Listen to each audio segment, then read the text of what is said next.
नमस्कार, स्वागत है आप सभी का आपके अपने ऑनलाइन इंस्टीट्यूट निशांत ज्ञान के यूट्यूब प्लेटफॉर्म पर। मैं नितिन उपाध्याय आप सभी का स्वागत करता हूं, अभिनंदन करता हूं आज के अपने इस क्लास में। आप सभी लोगों ने पहली क्लास में जो है हिंदी के पहले लेक्चर में वर्ण विचार पर आपने डिस्कस किया और आपने अच्छी तरीके से समझा कि वर्ण को किस तरीके से हम पढ़ते हैं और हिंदी व्याकरण की शुरुआत कैसे होती है। आप सभी लोग अब तक जहां भी पढ़ रहे होंगे इतने डीपली और इतने सीक्वेंस तरीके से आप लोग नहीं पढ़ रहे थे।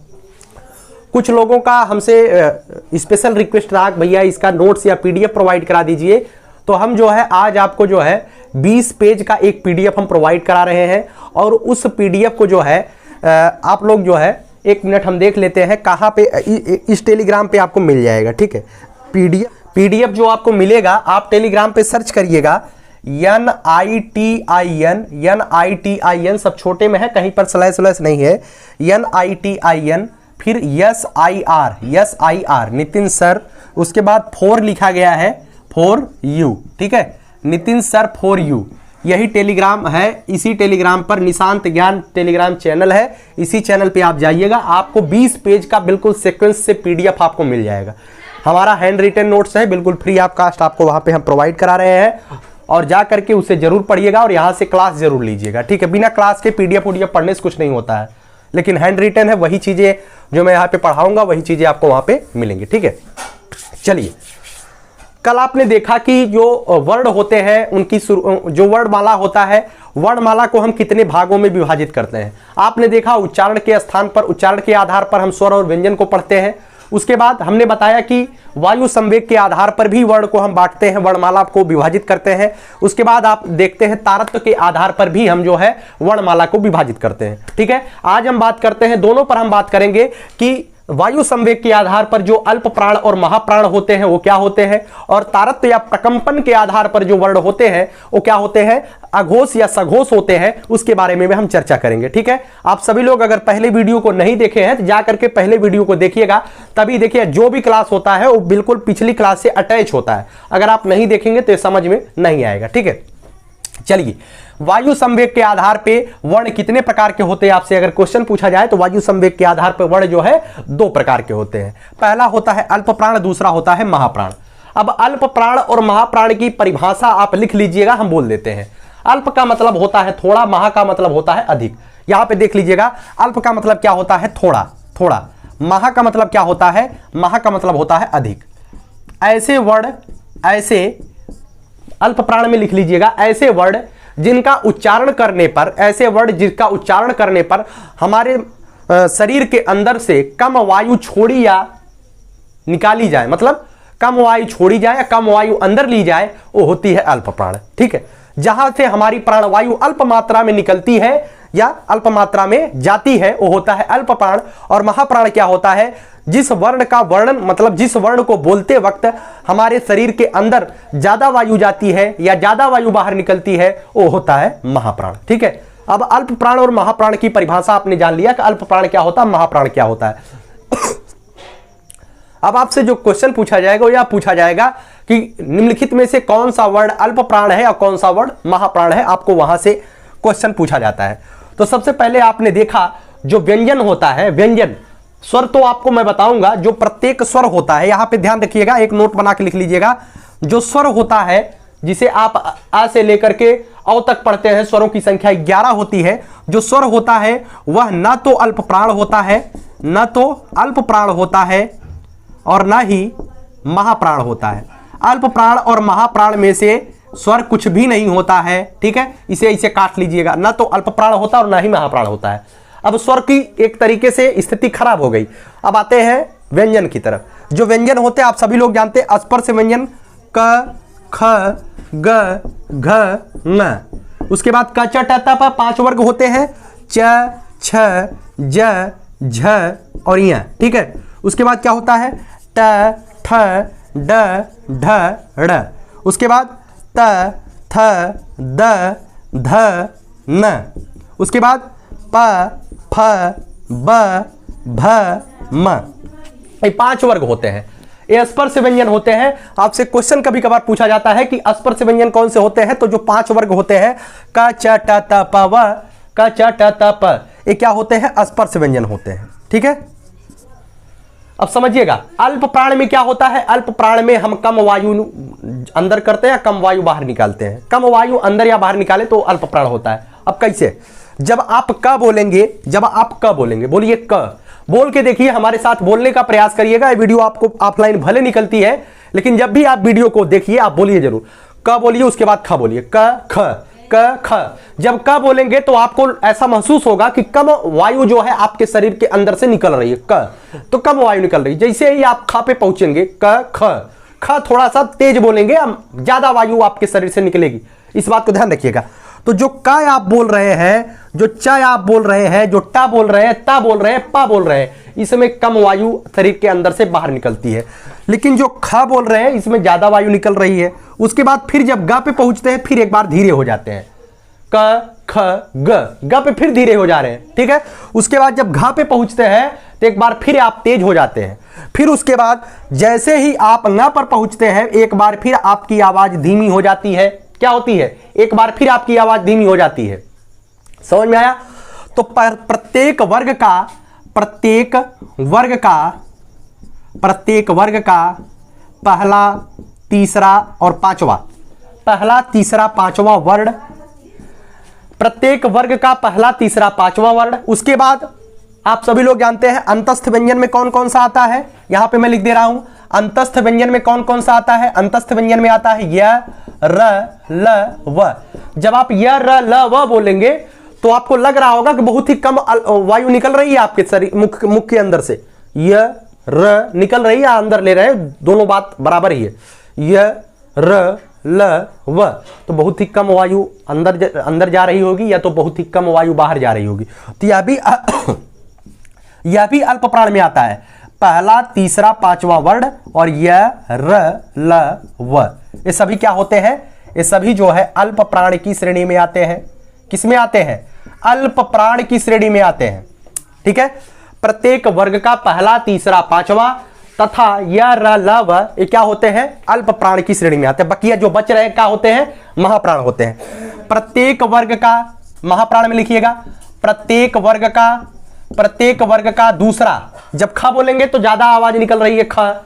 जब आप घ बोल रहे हैं तो ज्यादा आवाज निकल रही है।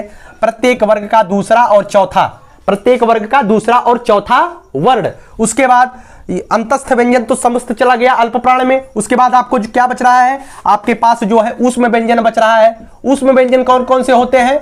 ऊष्म व्यंजन में क्या क्या आता है? आप सभी लोग जानते हैं, स और ह, ठीक है। इसे हम बड़ा सा बोलते हैं, इसे हम खटकोड़ वाला सा बोलते हैं, इसे हम दंती सा बोलते हैं, इसे हम हा बोलते हैं। एक किस में आता है? ये जो है महाप्राण में आता है। प्रत्येक वर्ग का दूसरा, चौथा वर्ण तथा समस्त ऊष्म व्यंजन, या आप लिख सकते हैं समस्त ऊष्म व्यंजन या स, श, स, ह क्या होते हैं? महाप्राण होते हैं, ठीक है, महाप्राण होते हैं। अब आप समझने का प्रयास करिएगा, आसानी से आप खुद बोल करके अंदाजा लगा सकते हैं कौन सा अल्प प्राण है, कौन सा महाप्राण है। जब आप का बोलेंगे तो आवाज कम निकल रही है अर्थात अल्प प्राण है। जब खा बोलेंगे तो ज्यादा आवाज निकल रही है। उसके बाद जैसे ही गा पे जाते हैं एक बार फिर आप डाउन हो जाते हैं, क, ख, ग। फिर उसके बाद घ पे तेज हो रहा है, ng पे फिर धीरे हो रहा है, ठीक है। तो प्रत्येक वर्ग का जो पहला वर्ण होगा वो क्या होगा? अल्प प्राण। दूसरा छोड़ करके तीसरा क्या होगा? अल्प प्राण। चौथा छोड़ करके पांचवा क्या होगा? अल्प प्राण। उसके बाद जब हम अंतस्थ व्यंजन य, र, ल, व पे पहुंचते हैं, य, र, ल, व बोल के देख लीजिए। य, र, ल, व जैसे ही आप बोलेंगे आपको पता चल जाएगा कि अल्प प्राण की श्रेणी में आता है, ठीक है।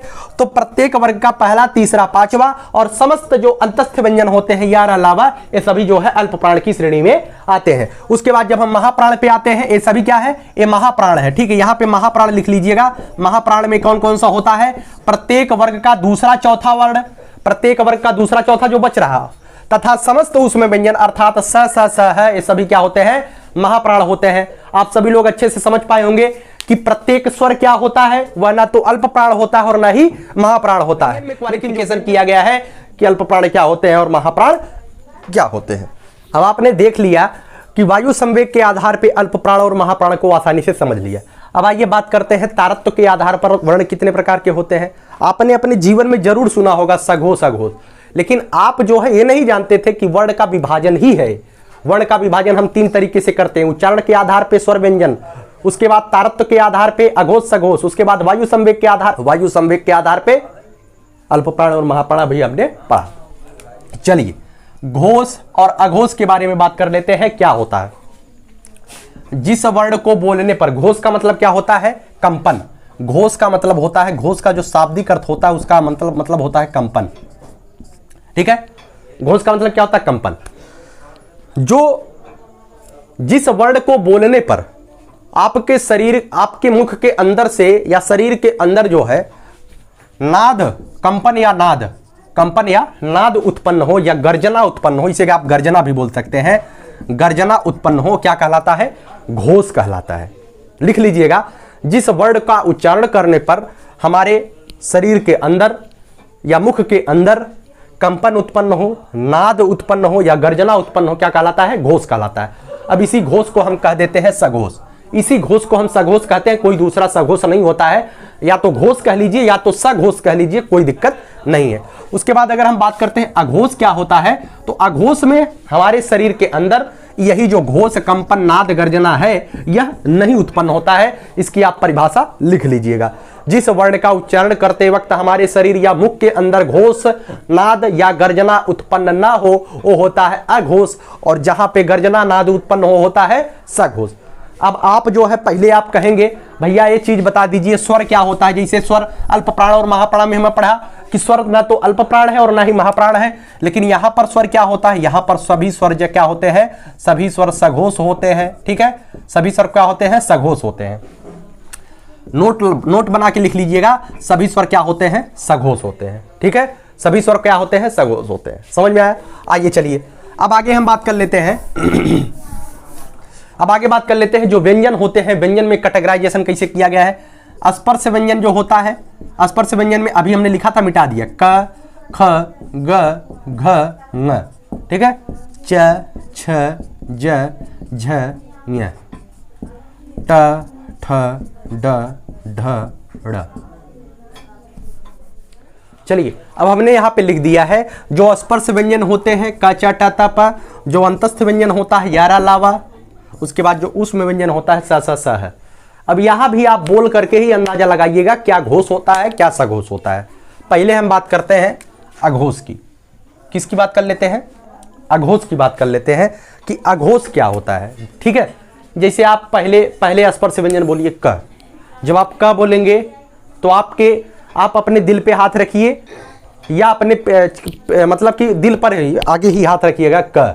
जब आप क बोलेंगे तो गर्जना नहीं उत्पन्न हो रही होगी। क, ख जब बोलेंगे तो गर्जना नहीं उत्पन्न हो रही होगी। क, ख। जब आप ग, घ, न पे जाएंगे, बोल के देख लीजिए, ग, घ, न, तो आपके इस दिल पर जब आप हाथ रखेंगे तो वहां पे गर्जना उत्पन्न हो रही होगी। क्या उत्पन्न हो रही है? गर्जना। तो जो तीसरा, चौथा, पांचवा वर्ण है ये सभी पहले सघोष देख लीजिए। हाँ, पहले सघोष देख लीजिए, जो भी देख लीजिए पहले से वही है। सघोष देख लीजिए, जब आप ग बोलेंगे, ग, घ, न, तो गर्जना उत्पन्न हो रही है। तो प्रत्येक वर्ग का, प्रत्येक बोल के जरूर देखिएगा, प्रत्येक वर्ग का तीसरा, चौथा, पांचवा, प्रत्येक वर्ग का तीसरा, चौथा, पांचवा बोलेंगे। ग, घ, न बोलिए, ज, झ, ञ। उसके बाद ड, ढ, ड़ बोलेंगे तो गर्जना उत्पन्न होगा। अट्टा बोलेंगे ट तो गर्जना बिल्कुल नहीं उत्पन्न हो रहा है। ता बोलेंगे तो गर्जना नहीं उत्पन्न होगा। लेकिन जैसे ही आप द पर आएंगे, द, तो अंदर से गर्जना आएगी, तो होता है सघोष, जहां पे गर्जना निकले। ठीक है, तो प्रत्येक वर्ग का तीसरा, चौथा, पांचवा वर्ण। और क्या? और जो जैसे ही आप अंतस्थ व्यंजन में पहुंचेंगे, य, र, ला, व, तो ये भी सघोष की श्रेणी में आता है। बोल के देखिए, य तो गर्जना, या बोलने पर गर्जना, र गर्जना, ला बोलेंगे तो गर्जना, ल बोलेंगे तो गर्जना निकलेगी, वा बोलेंगे तो गर्जना निकलेगी। एक वर्ण और है जो बोलेंगे गर्जना निकलती है, वो वर्ण है ह। ह बोलिए, ह, तब भी गर्जना निकल रही है, अर्थात यहां पर ह भी आ जाता है और यह भी जो है सघोष की श्रेणी में आ जाता है। ठीक है, तो प्रत्येक वर्ग का तीसरा, चौथा, पांचवा वर्ण तथा य, र, ल, व और ह ये क्या होते हैं? सघोष होते हैं। क्या होते हैं? सघोष होते हैं। अब यहां पर देख लीजिए अघोष क्या होता है। ठीक है, अब यहां पर देख लीजिए अघोष क्या होता है। अब बकिया जो भी बच रहा है क्या हो जाएगा? अघोष हो जाएगा। आपने देख लिया कि सघोष क्या होता है। ठीक है, आपने देखा सघोष क्या होता है। अब जो बच रहे बाकी ये सब अघोष है, इसे ही सघोष कहा जाता है या तो इसे ही घोष कह लीजिए, ठीक है। अब प्रत्येक वर्ग का जो बच रहा है शेष जो है अघोष हो जाएगा। प्रत्येक वर्ग का पहला दूसरा तथा प्रत्येक वर्ग का पहला दूसरा वर्ण तथा ये जो बच रहा है स क्या है, स ये क्या है, अघोष है। क्या है, अघोष है, ठीक है। समझ गए होंगे आसानी से। इस ये जो भी होता है अघोष, सघोष, अल्प प्राण और महाप्राण, ये जो बिल्कुल ये जो मैंने पूरा वीडियो में बनाया आपको बिल्कुल बताने के लिए बताया कि अल्प प्राण महाप्राण आखिरकार होता क्या है।